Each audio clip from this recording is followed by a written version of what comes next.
called me a bitch. I called you three. Hey. Call seriously. Call seriously. You're calling police right now. Stay away from me. Heart.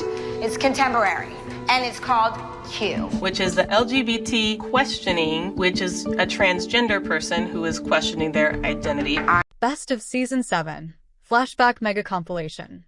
If you thought Season 7 was going to be the calm after the storm, think again. The final season of Dance Moms with Abby Lee Miller at the helm was a full-blown hurricane of drama, tears, walkouts, comebacks, and, of course, fierce dancing. This wasn't just the end of an era. It was a high-octane, no-holds-barred showdown where everyone knew the clock was ticking, and they acted accordingly. From Abby's most explosive meltdowns to the jaw-dropping solo battles that had the internet in shambles, Season 7 didn't just deliver. It detonated. With new dancers, fresh rivalries, and a revolving door of moms ready to throw down at a moment's notice, the ALDC was on fire, sometimes literally, emotionally, and spiritually. In this mega compilation, we're diving into the absolute best and worst moments of Season 7. The dance dramas that broke friendships, the rehearsals that turned into therapy sessions, and the routines that proved the ALDC still had fight left in it. This is the ultimate flashback ride. Buckle up. Want the full piece broken down into sections like Abby's final stand, the rise of the minis and their moms, Nia versus Kalani, the powerhouse showdown, Cameron arrives and shakes the whole foundation, Liliana and Eliana, frenemies in the making, Chloe's return, the ultimate plot twist, the moms' final blowout, top 5 most iconic solos of Season 7, where they all ended up. Part 1, Abby's final stand. If you could sum up Abby Lee Miller in Season 7 with one phrase, it would be, the house is burning and she's still yelling about pointed toes. This wasn't just any season. It was Abby's swan song. Only instead of going out gracefully, she dragged everyone down with her in the most iconic, chaotic, and completely unforgettable way. The lawsuits were piling up, the tension was off the charts, and Abby was spiraling in real time. Her iron grip on the ALDC? Slipping. And she knew it, Abby versus the world and herself. By Season 7, Abby wasn't just fighting the moms or the dancers, she was fighting reality. The legal drama had already started brewing. In real life, Abby was under federal investigation for bankruptcy fraud, and the stress was oozing into every single episode. You could literally see it on her face. The strain, the paranoia, the rage simmering just beneath the surface. And instead of dealing with it like a professional, Abby did what Abby does best. She deflected, exploded, and made everyone else pay the price. She started skipping rehearsals, vanishing during filming, refusing to give feedback unless it involved screaming. The once hyper-controlling, always present Abby Lee Miller became a ghost of her former self, erratic, unpredictable, and visibly done, the slow breakdown of authority. Abby's authority in Season 7 was like a sandcastle at high tide, just slowly eroding. And the tide? That was the moms, the producers, the legal system, and the mounting realization that her old-school, dictator-style coaching wasn't cutting it anymore. The dancers were growing up. They weren't little kids anymore who would cry if Abby yelled. They had opinions, talent, and options. Kalani was a bona fide star. Nia had her music career. Even the newer girls like Cameron and Missy brought fresh energy and zero tolerance for toxic nonsense. And Abby couldn't stand it. She tried to reassert control the only way she knew how, humiliation and sabotage. Taking away solos. Giving unfair critiques. Playing favorites to the point of absurdity. At one point, she literally pitted Eliana against Liliana over and over, not because of talent, but because she wanted to stir chaos. The moms saw right through it. The girls? They were just tired. The pettiest pyramid moments. Ah yes, the pyramid. That weekly ritual where Abby would remind everyone who was on her good side and who was on the chopping block. In Season 7, the pyramid became less about performance and more about Abby's mood. Didn't say hi to her in the hallway? Bottom of the pyramid. Mom challenged her opinion? Bottom. Wore the wrong costume shade of beige? You're buried under the pyramid. There was that one unforgettable week when Kalani danced beautifully, won first place, and still landed on the bottom row because Abby didn't like Kira's attitude. Meanwhile, Missy, who Abby once famously said should be dancing in a cornfield, magically made it to the top for simply existing. The inconsistency was maddening, but also a peak reality TV. You couldn't make it up. Abby's strange obsession with the minis.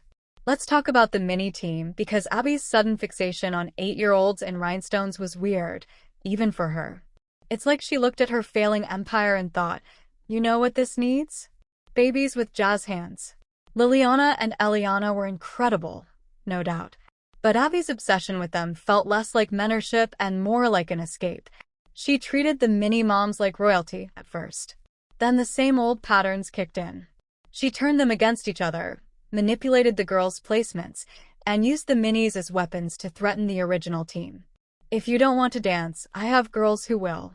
Classic Abby move. But what she didn't count on: the mini-moms fighting back. These ladies weren't just dance moms. They were ready to drag Abby and the OG moms if necessary. So when the minis got solos and the older girls were benched, the studio turned into a full-on battlefield. Abby couldn't even walk into the room without the temperature dropping 10 degrees. Iconic walkouts and silent treatments.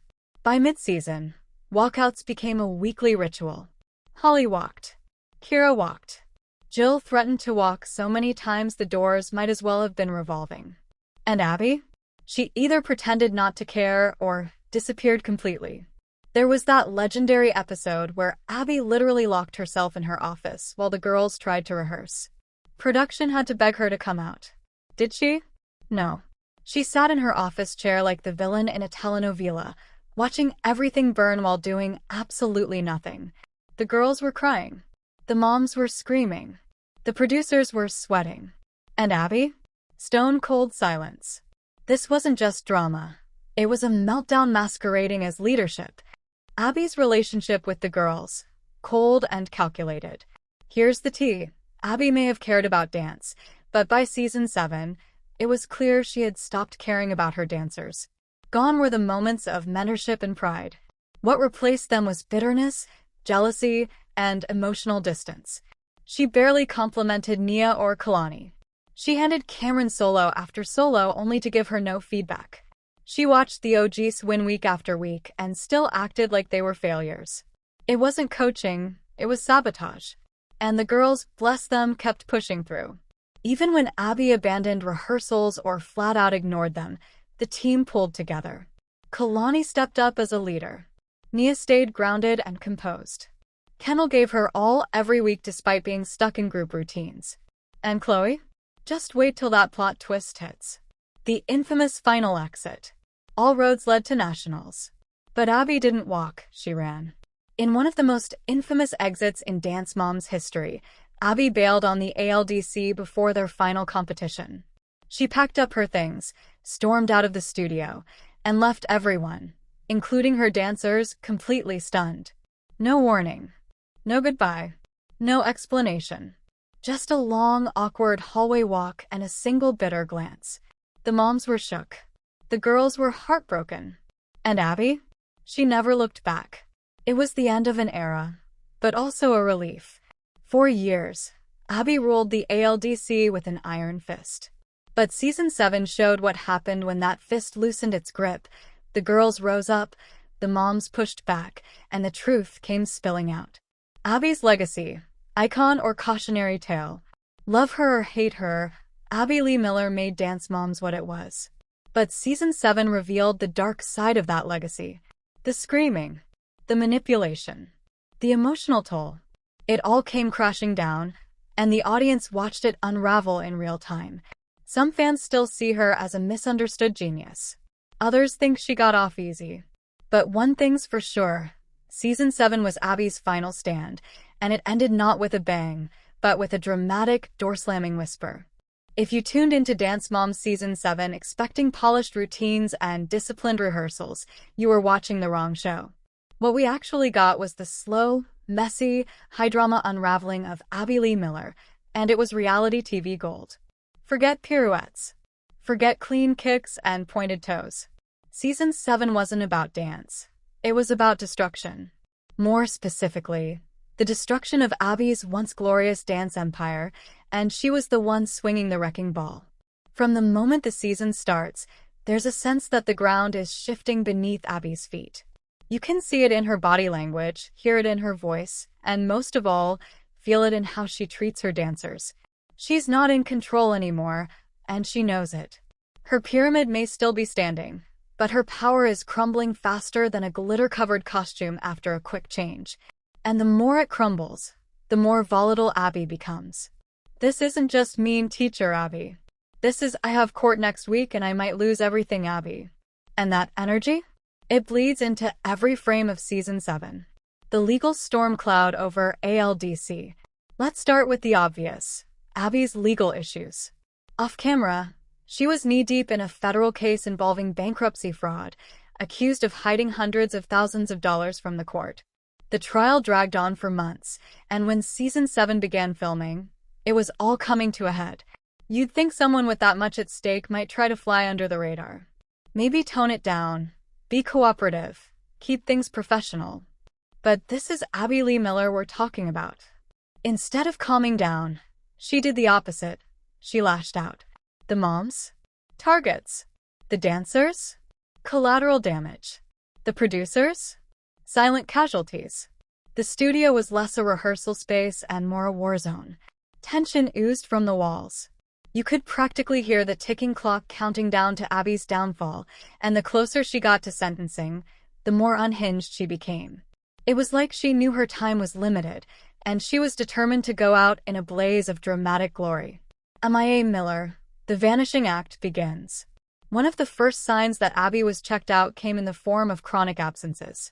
She started skipping rehearsals, showing up late, or locking herself in her office while the girls tried to piece together choreography with the help of assistants or each other. The woman who once micromanaged every ply and arm extension? Gone. In her place? A hollow version of herself who seemed more interested in avoiding conflict than confronting it, unless, of course, it was the kind of conflict that made for great TV. And when she did show up, her focus was scattered, her critiques erratic. One moment she'd be screaming at a dancer for not extending their leg far enough. The next she'd be ranting about the music not being what she wanted. Everything and everyone became an excuse. It wasn't her fault. It was the moms, the music editors, the dancers, the producers, the weather. If a solo didn't win, I didn't choreograph that one. If a group number tanked, I wasn't even here that day. If a new dancer stumbled? See, this is why we don't let new people in. Classic Abby deflection, but now with extra bitterness. The girls are growing up and growing bold. Let's be real, the ALDC girls were no longer toddlers in tutus. They were teenagers now, seasoned, mature, and more importantly, self-aware. They knew when something wasn't fair. They knew when they were being manipulated. And unlike in earlier seasons, they weren't afraid to speak up. Kalani, in particular, had zero time for Abby's games. She showed up, danced like the seasoned professional she is, and didn't let Abby's snubs or favoritism faze her. You could see it in her face. She was over the drama and just wanted to dance. Nia, too, kept her composure. Having endured years of second-class treatment, she now handled Abby's outbursts like a Zen master, calm, unbothered, and unbotherable. But it wasn't just the older girls. Even Kendall, who had been Abby's golden girl for seasons, started questioning the system. And new team members like Cameron and Nisi weren't having it either. Abby's my way or the highway approach. That ship had sailed, and the girls were now staring at themselves. Kalani's era begins. The rise of the ALDC's Queen Bee after Maddie's exit. When Maddie Ziegler pirouetted out of the ALDC for good, there was a power vacuum that even Abby Lee Miller couldn't ignore. For years, Maddie had been the face of the team, the star of the pyramid, and Abby's undeniable favorite. But once she was gone, it was Kalani Hilliker's time to shine, and shine she did. Season 7 wasn't just about Abby's downfall or the studio's struggle to stay relevant. It was the Kalani era, and it came in fierce, flawless, and unexpectedly emotional.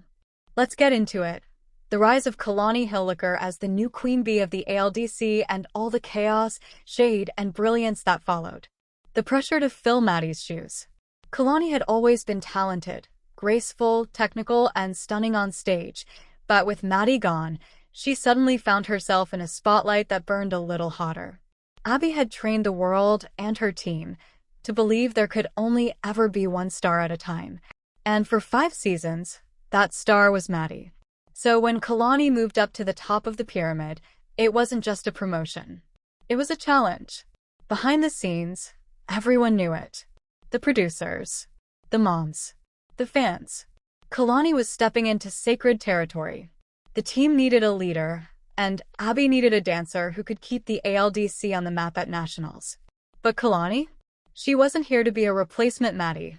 She was ready to be herself. Still, that didn't stop Abby from trying to force her into a Maddie-shaped mold. Cue the lyrical solos. Cue the emotional narratives. Cue the constant comparisons. Kalani had to not only dance flawlessly, but also dodge the constant expectation that she'd Maddie her way to the top.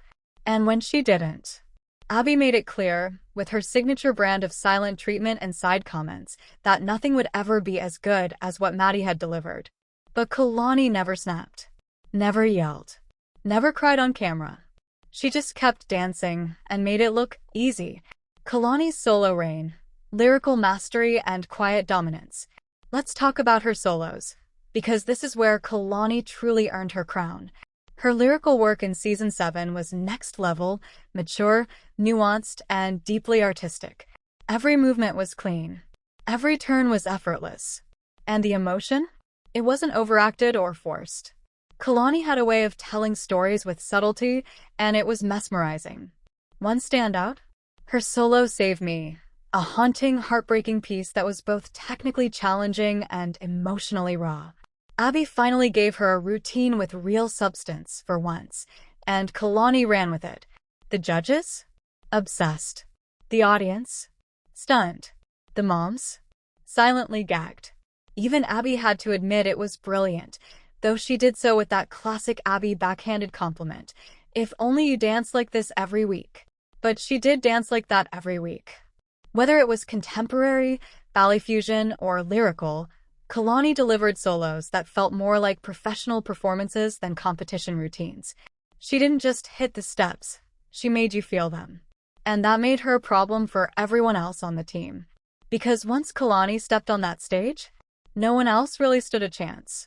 Kira's return, and the mom drama that followed. Of course, with Kalani's rise came the return of her mom, the legendary Kira Gerard. And if Kalani was calm and collected, Kira was the opposite. Season 7 Kira had no chill. None. After some time away from the show, she came back ready to protect her daughter at all costs, and that meant putting Abby in her place every chance she got. From the moment she walked back into the studio, Kira made it known. Kalani was the team's top dancer now, and she wouldn't be disrespected. And Abby? She hated it. The tension between the two of them bubbled in every episode. Every time Abby gave Kalani a critique, Kira fired back. Every time Abby tried to slight Kalani by giving someone else a solo, Kira had receipts, ready to expose the favoritism. And it didn't end there.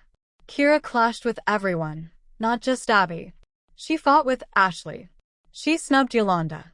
She even rolled her eyes at Jill, who spent the whole season trying to claw her way back into Abby's good graces through Kendall's routines. Kira wasn't playing politics. She was there to make sure Kalani wasn't overlooked, and she didn't care who she had to step on to make that happen. The OGs versus Kalani. Silent rivalries and subtle shifts. Kalani was an OG in spirit, but technically, she wasn't part of the original core team. She came in later, became a permanent member, and slowly worked her way up. So when Maddie left and Kalani became the center of the team, not everyone was thrilled. You could feel the tension in group numbers. Kalani was often placed front and center, and rightly so. But that didn't sit well with some of the other moms. Jill, in particular, seemed deeply uncomfortable with Kalani's rise. Kendall had spent years in Maddie's shadow, and just when she thought she might get her moment, Kalani arrived and immediately eclipsed her. The awkward pyramid placements didn't help. One week, Kendall delivered a strong performance and still landed mid-tier. Meanwhile, Kalani missed a rehearsal, danced through a foot injury, and still got the top spot.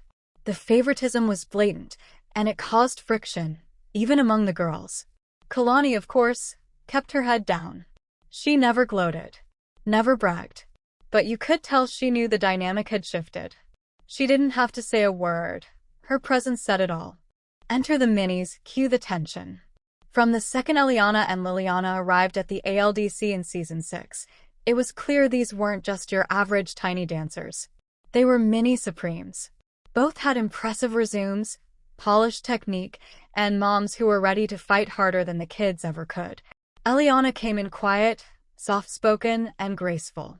Abby saw her as a lyrical dream, a Maddie in the making with ballet lines and a sweet stage presence. She was the kind of dancer Abby could mold, which immediately put her at the top of the mini pyramid. Liliana? Total opposite. She had sass, personality, and a brand, before she could even spell ALDC.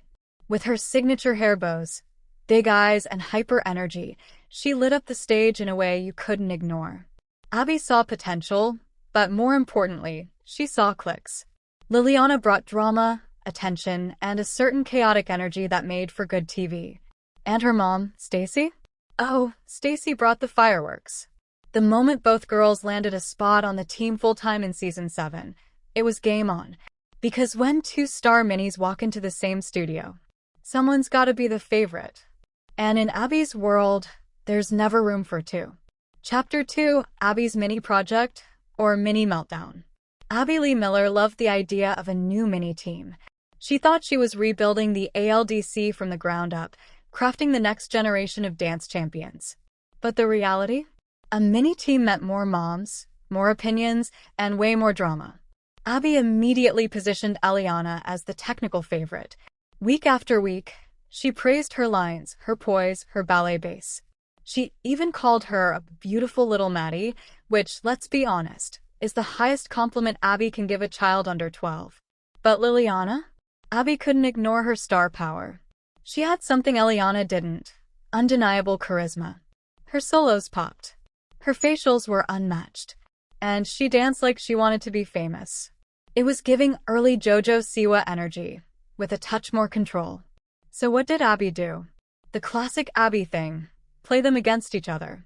One week, Eliana would get a lyrical solo and the win. The next week, Liliana would get a jazz number and slay the competition. One moment Abby's praising Eliana's lines, the next she's telling Liliana she's a true performer. It was a pendulum of praise, and it drove both girls and their moms absolutely nuts. Chapter 3, Stacy versus Yolanda, the real rivalry. While the girls tried to keep it professional and adorable, their moms, not so much. Stacy Ketchman, a trained psychologist turned full-time dance mom, came in hot. She had notes. She had opinions. She had zero patience for favoritism or inconsistency. And above all, she was obsessed with proving that Liliana was not just a cute face, she was a contender. Yolanda Walmsley, on the other hand, took a different route. She played nice, until she didn't. She started off as sweet and soft-spoken, much like Eliana, but when she felt Eliana wasn't getting the recognition she deserved, all bets were off. Yolanda went from supportive mom to do not make Malu on camera real quick. The result? Total mom warfare. The two had screaming matches in the viewing room, accusations flying like bobby pins in a quick change. Stacy called Yolanda manipulative. Yolanda called Stacy unstable. There was so much yelling, producers had to physically step in. And all of this happened while their kids were in the next room trying to perfect their turns. The craziest moment? That infamous parking lot showdown, where Yolanda allegedly choked Stacy. It was the most unhinged fight since Christy versus Abby, and it cemented this rivalry as legendary. Chapter 4, Solos that Sparked War. Let's talk about the solos that turned rehearsal rooms into battlefields. First up, Eliana's Sing For You, a contemporary lyrical piece that was soft, emotional, and technically pristine. She nailed it. The turns? Flawless. The emotion?